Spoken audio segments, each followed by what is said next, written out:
Mr. Verity, I lived in the village. I started school just before I was 5 in 1921. We used to have to walk to school, no paths or anything then. Some of us had to walk a mile and a half. So we little tots had to start very early. And we used to arrive at school at the first bell had rung, and you've got to be here by the second in line. The boys in one, the girls in another. The biggest in front and the littlest at the end. And you entered school, there was a partition which was open, and the girls went in first, and they courtesied to the teacher and said, "Good morning, miss," although she was Mrs. And all the infants, and I think it was 1 and 2, went that side of the shutter, and all the others went this side of the shutter. That was where Mr. Thomas taught. And we walked in and we had to salute him, "Sir." And then we stood up, they had prayers, and then they pushed the shutter back and the rattle started. Now, when you were a little infant, you had crayon and chalk, and the others had pencil. This side, in Mr. Thomas' class, you went on to ink, which was a pen with a piece of wood with it. And of course, you had to dip it, in, and you had to always have to dip it twice. And then you wrote about 2 words, and you repeated it.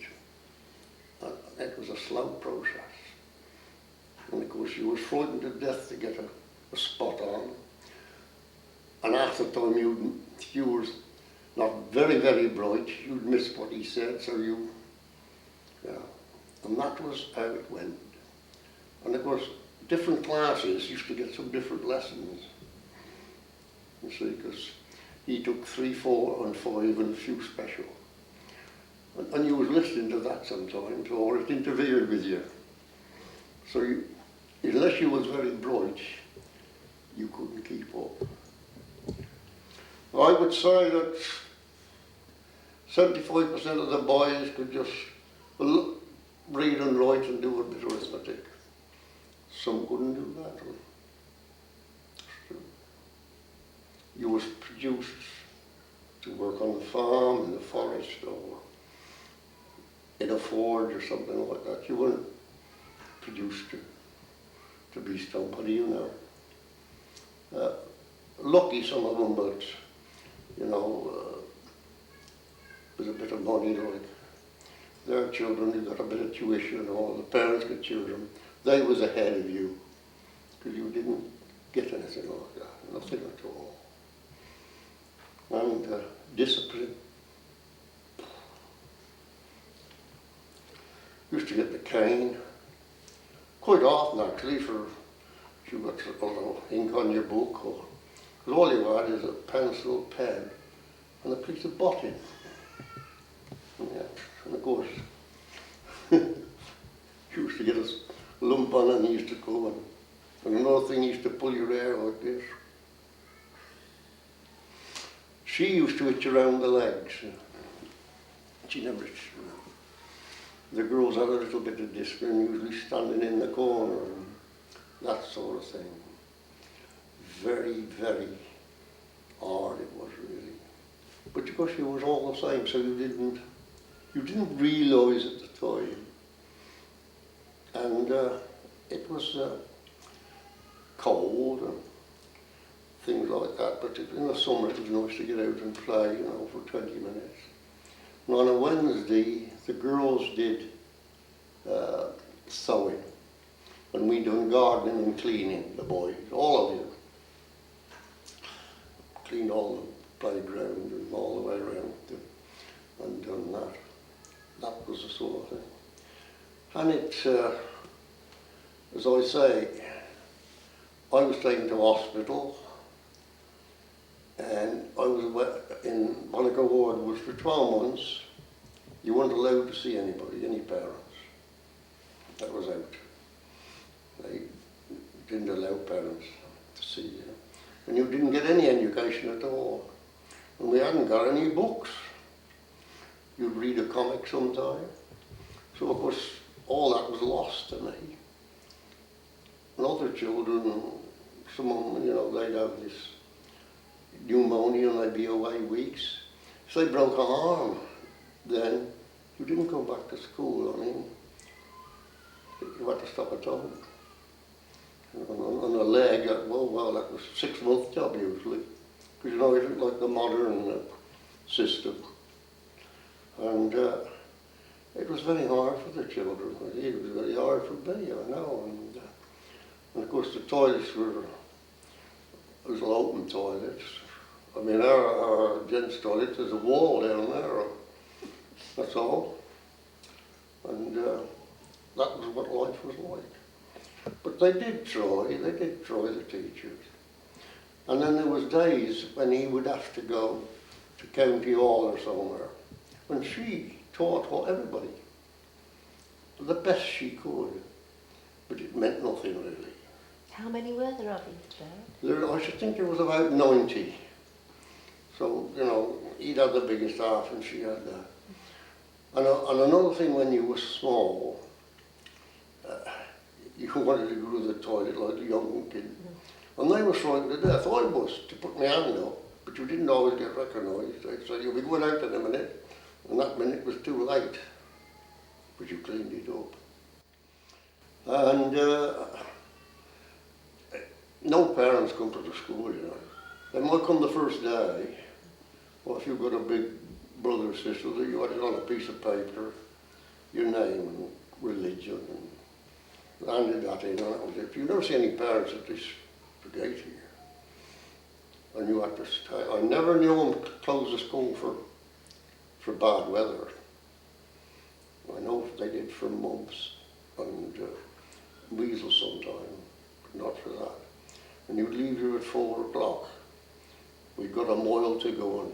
When I remember when I was little, and my little legs were going like this. I wanted to get home before dark, you know.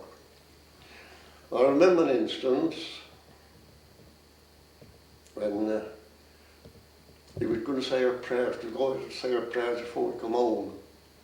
And somebody told us a joke, and the guys, 4 or 5 wee boys, biggest lads, started us grinning, you know. And you know you can't stop. Anyway, sent them all home. We had 2 each. But the problem was, when he got to the other end, you begin to feel bored, and you looked at somebody and started to laugh again. So we had a repeat performance. And he used to have 2 canes hung up behind the cupboard. And he used to go full bow, all the way, hold your hand. You could see it with the whales, you know. And what you used to do was to sit on them. You daren't cry because you was big. And once you had tears there, they couldn't see you, I'm sure on that. And we all had to wear shorts. You weren't allowed long trousers. You went and said, no, if you come out, anything below the knee. And the girls had long legs, and a lot had pinnies. No pinnies. And that's how we went on, day in and day out. And if you met the master out, you had to salute him and say, sir, and the policeman, and the vicar, and the people from the big house. And if you didn't, I remember he went by one day, and me and my brother didn't salute him, but he hadn't forgot. In the morning, after prayer,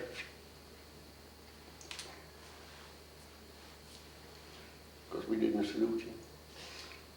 But I must say, the discipline was very good. We had in our life what I haven't got today. Discipline. The Woodhouse used to give us and like us to collect. We used to go to a pantomime once a year and have an orange.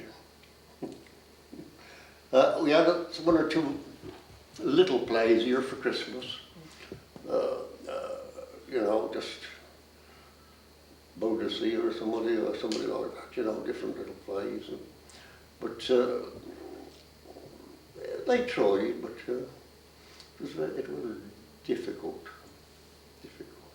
Did the First World War affect people in school very much? Yes, it affected people. Yes, it affected the school actually. Because, you know, a lot of those people lost, you see, their families, and some had lost brothers, older brothers or something, you know. Because, you know, when they have a lot of children, there could be 2 in the infants and 2 in the top class sort of business, you know, because they were spread over 20 years. And there was 1 or 2 little children, you know. And of course there was no help. You know, there was no help at all. You was just on your own. But as I said, we had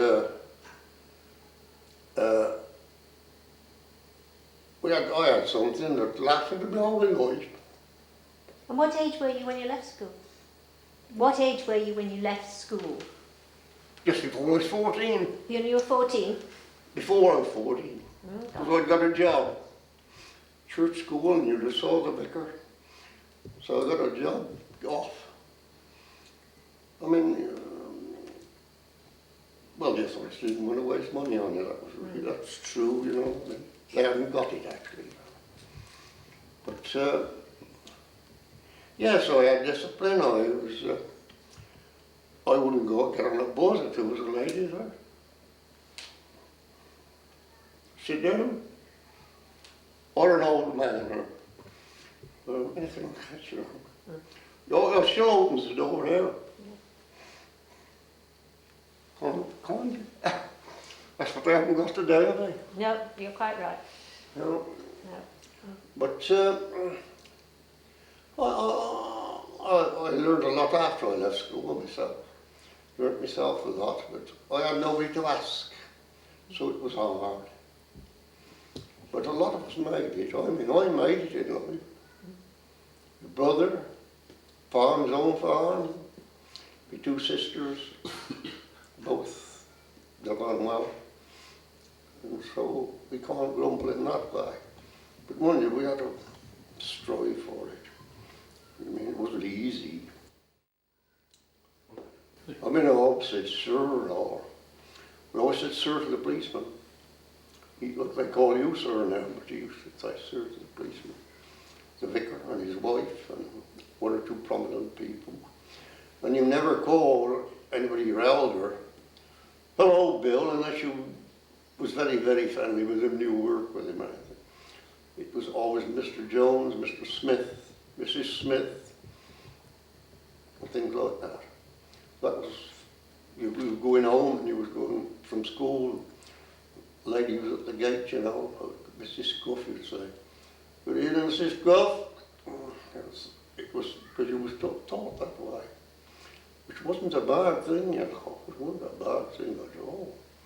And of course, a lot of us stood after school when we were boys. We always had jobs, apple picking and feeding pigs. So it was a normal thing for the boys to do.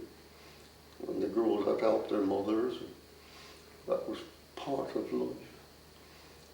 And we never had any exams, you know. Never had an exam at all. Not one. We never, you know, you just, I mean, when I come back to the hospital, I'd moved up a couple of classes, I think, something like that. So you can imagine I didn't know what I was talking about. And of course he hadn't got time to come and say. And arithmetic wasn't too bad. You could revise on arithmetic. You could work that out. But it was English and commas and all this sort of thing, you know. And of course, unless you was quite bright, writing with a pen, you couldn't get it in, you see. So you'd miss something. And then he'd say, write that out 50 times, you know. So, well, no, about 30, I think, was about the most. But we used to stop after school, you know. Used to have to stay after. When he put it in, he'd disappear, and he'd come back when he thought he would and say, oh, that's all right, I can go now. Never looked at it, you know. Well, he hadn't got time. But, as I say, they were hard. What else could they do? No help, no nothing. And it was, as I say, some of the things that happened here, you know, I mean, poor kids, nothing. You know, and no kids coming, and they've had hardly anything to bring, you know. But of course it was always a bit of bread and jam or a bit of something like that, because you couldn't, a little meat sandwich, you'd stick them on your peg, and you'd eat those. You had nothing all day. So you could be, I suppose, 8 o'clock in the morning until 5 o'clock at night before you had anything else. You never had a hot drink or that was out, you know. Because it was apples everywhere. Was there a lot of orchards around here? Hmm? Were there a lot of orchards around here? Oh, all orchards, all what to do over here. Church farm, wood farm, Wilcoxes and Court. Oh, yeah, there was, I think, with 30% of the farm was going to fruit trees. And what fruit did they grow? All sorts. Apples, plums, pears, gooseberries, currants, all that stuff. Big farming it was, you know. I mean, Church Farm was, there was some orchards, there was about a couple hundred plum trees in. And apples of different sorts, which you don't get today, like, but, when we used to. Some used to pinch them, as you might say. Because I used to walk across from the church, some of the lads, and of course there's apple trees there, and they'd have to have the apples in their pocket. Why, a good beverage, why? But I must say that the times like they did well. I should think, you know, you try and sit in a class where there's 4 or 5 classes, and you're on that side of the screen as well, and you just sit there and imagine with your little ink so much attraction over there, something was said to them over there, and you listened, and you missed your lot. That was the most difficult part. I would say there was about 5 or 6 went on to further education in my time. Some of them may have people that they got money they could afford, you could pay them, you see. How many went by for ability, I don't know. I know his 2 daughters did, because he tutored them, of course, naturally. That's the schoolmaster's daughters. Yeah. And so where would they go? well, they'd go to Worcestershire girls, but the boys would go to Artlebury or Kidderminster. I remember John Pym going to Artlebury.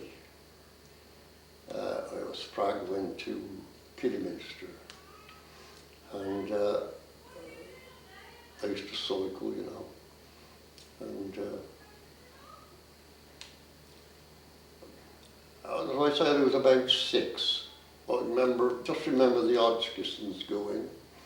So that's about 6, perhaps at most 8. And as I said, if they had money, they could pay for them, you see. So you never know, you didn't know whether they'd been paid or no. So, and we had a good time, I suppose. We used to play and we had a good time as well as they're bad, I suppose. Yeah, because we could go in the field, you see. We could go in the field here and play. But Mr. Thomas was very strict. He wasn't very big. They were both Welsh. In the circumstances, you've got to say he was a good teacher. And they lived at the schoolhouse? Yes, in the schoolhouse, yes. So, he used to ring the bell, first thing in the morning, the first one, then the second one. And you had to be loaded up. And if you got dirty hands and that, you knew about it too. So, very, very, very disciplined, yes. But when you used to see the big boys go in, and you was the little tot at the end.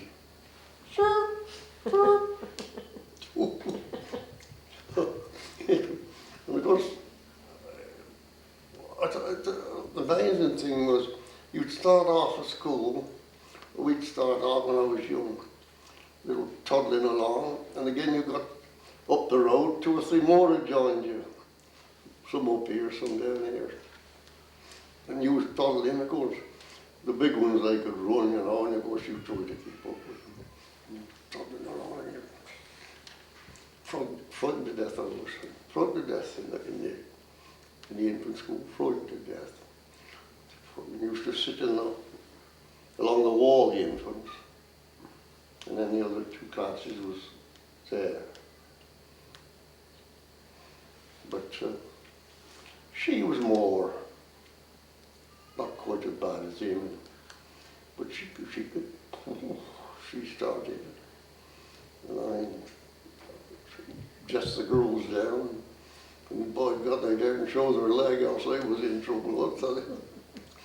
Now the girls, they just went off to service, you know. I remember the woodhouse there, the car picking up Mary Oak and taking her off to Worcester and went down to the middle of London, 14 service.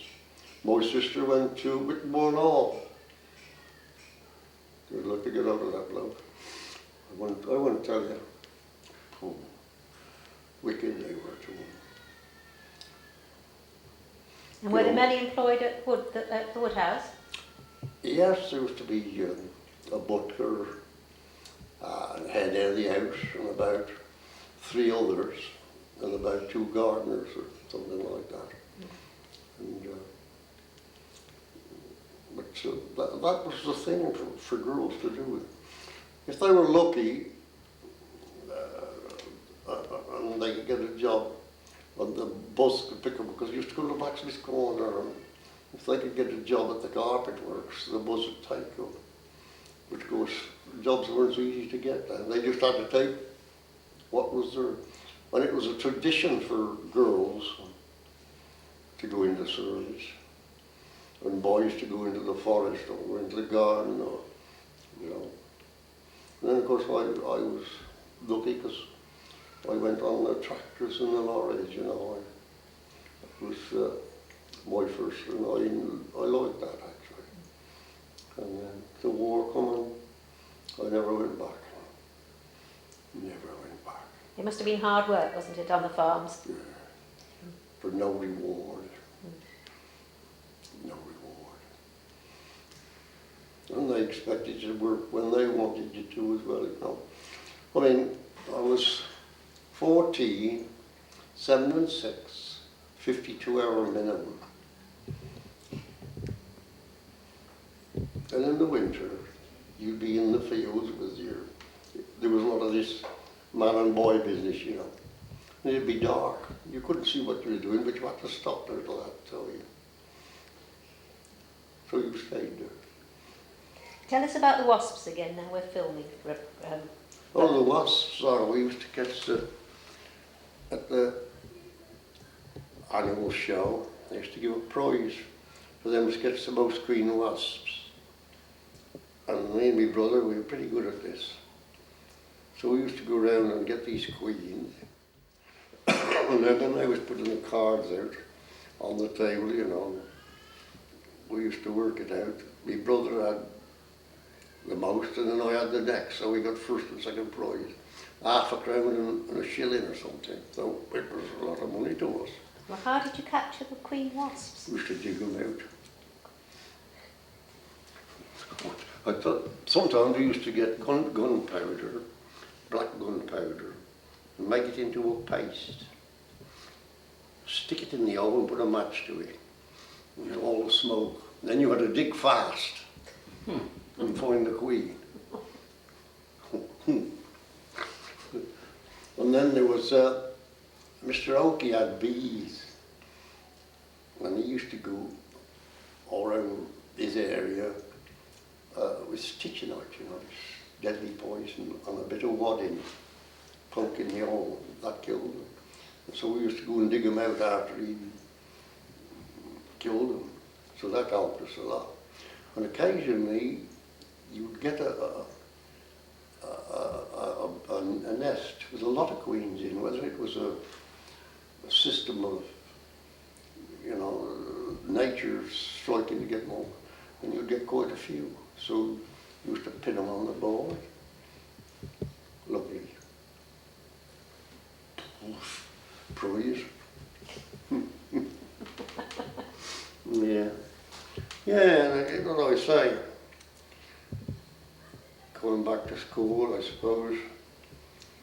We didn't do bad. I got 2 sons, went to university. Top university. Both made it. You've done pretty well, Bert. Yeah, I've done pretty well. From nothing, you know. As I say, my father left us when there was 4 of us. Disappeared, took his money and all. There was nothing. 4 children, my mother. How old were you then? I was 6, my mother was 7, 2 sisters. Born at the wood farm. But she worked and worked, and I worked. And anyway, her father was a big farmer, so we had part of one of his houses. And she used to do all the cooking, all the housework and everything. She had no other choice. She was, well, credit to her. Else we'd have been in homes, you know, that's what happened. They just took you in homes, you know. And, but as I say, we all worked. I was working hard at 7 and 8 years old, and helping my mother, you know. And if I had any money, I always give her half.